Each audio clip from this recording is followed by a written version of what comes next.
Basically, the emissions get released through a stack up here. There's a small pipe connected to that stack which pumps stack emissions, which is got CO2, NOx, SOx, particulates, some heavy metals. Goes through a pipe, travels across here, and then down the side. You can see the pipe there. We'll follow it down, and then the pipe connects here, goes all the way across, and ends up getting connected into the side of Pond Biofuels pilot facility, which is right here. And this is where all the magic happens. We have our smokestack emissions coming in through the large pipe, dividing into two to feed our two algae bioreactors. We have pond 1 and pond 2, and that's where the active growth of algae is accomplished using smokestack emissions as the feedstock for the carbon. The brains of the system is here, and this is what allows us to control the algae sort of accurately and understand what's going on. So for example, we get some data here. We know that there's 4,702 liters in pond 1 of active culture. We have 1,500 liters in our return pond, and our harvest tank has only 29 liters in it because we just completed a harvest cycle. This is what allows us to control the overall growth conditions of the algae and maintain the optimal growth characteristics, allowing us to, as I said, turn smokestack emissions into biomass.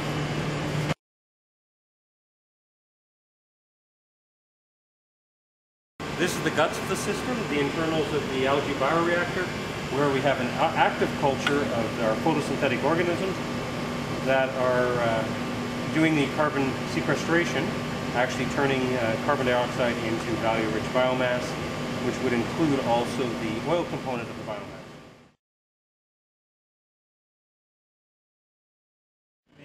The algae, after it's grown, it goes into the harvest tank, which is directly behind this tank, and comes to our separator where we dewater the algae. We essentially extract it from solution, and we discharge the algae below, and from the side over here we return the water, which ends up in this tank for complete recycling of the water.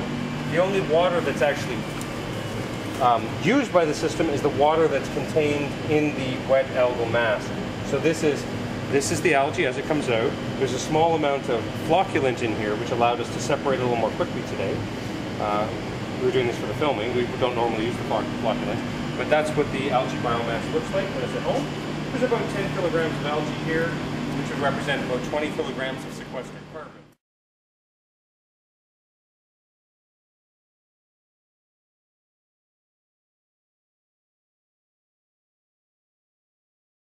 So we have the oil, which is essentially a triglyceride.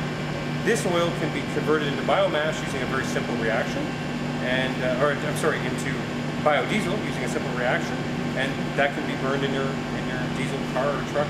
As a matter of fact, there are conversion kits available on eBay that you can burn this. They call this SVO, essentially straight vegetable oil.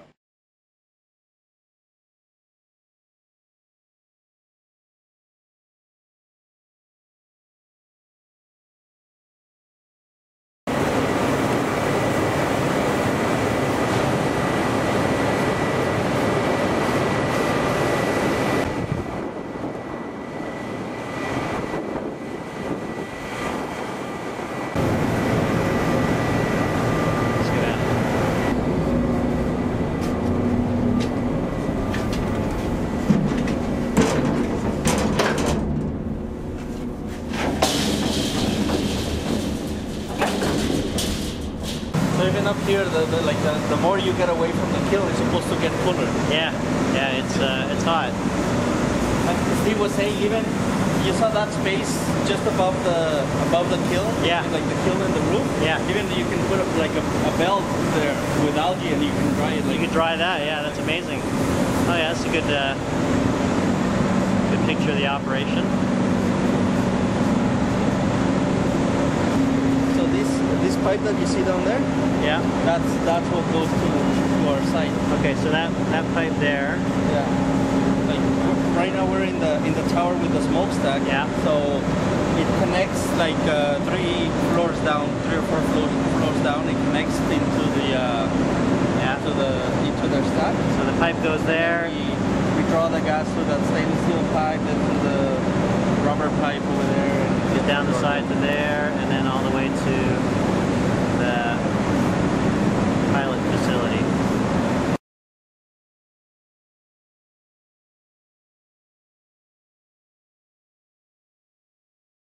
Tony DiPietro. My background was automotive. Worked in a metal stamping company as a lab supervisor, and change of career. I've ended up with Pond Biofuels, and I'm the site manager here. I'm Jaime Gonzalez. I'm a mechanical engineer. I used to work in different industries in EPC, mostly resource, pulp and paper, forestry, oil and gas. Did some aerospace as well. Then I moved to Ontario to work in steel, and then with the downturn, I was looking for an alternative career and found Pond, and been with them 2 years now. Well, immodestly, I'll say that we are the world's leader at this. There are, as far as I know, only 3 plants hooked up to smokestacks, and the other 2 are in open ponds. We're the only people with enclosed bioreactors using raw, untreated smokestack emissions. And this is a homegrown technology, so I'm actually very proud of that. In terms of conversion of positions or jobs or opportunities that are available in green industries, I see that as a real growth opportunity. Also because many of the established heavy industries support what we need to do here.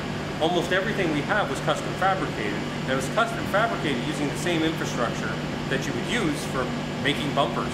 It's just used, instead of making bumpers, we're making tanks, we're making fittings or dewaterers. All this technology is not unrelated to what happens in traditional heavy industries, and it provides a massive opportunity if this can be deployed across the country or potentially across the world.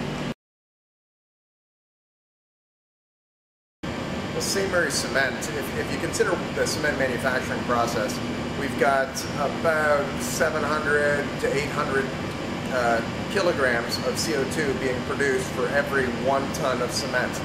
So when you think about it from that perspective, our second most manufactured product becomes CO2.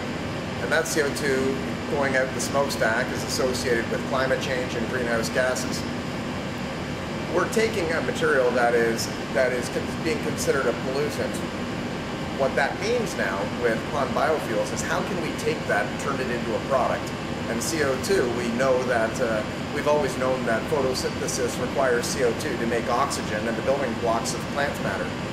So from that perspective, we got involved with Pond Biofuels as a way to take our second most manufactured product and turn it into a product of value and lessen our impact on the environment, improving our sustainability in cement manufacturing and in improving the sustainability of all the products that we make, all the green infrastructure. When you consider things like a windmill having 870 cubic meters per 1 megawatt of output of concrete, that concrete and that windmill can be made more sustainably by using greener and greener building materials. This allows us to be that sustainable building material of the future, and if we can do it profitably at the same time, all the better. We're very confident that this can be done. We know that a cement plant is primarily a lot of duct work. All we have to do is take a smokestack and put it on its side and duct it into very large tanks. And we use the Pond Biofuels technology to essentially grow algae at a larger scale than this. So in a way what you see here is just a modular, it's something that can be scaled up in a modular fashion. Quite easily, and I think that this is that demonstration facility that is showing them.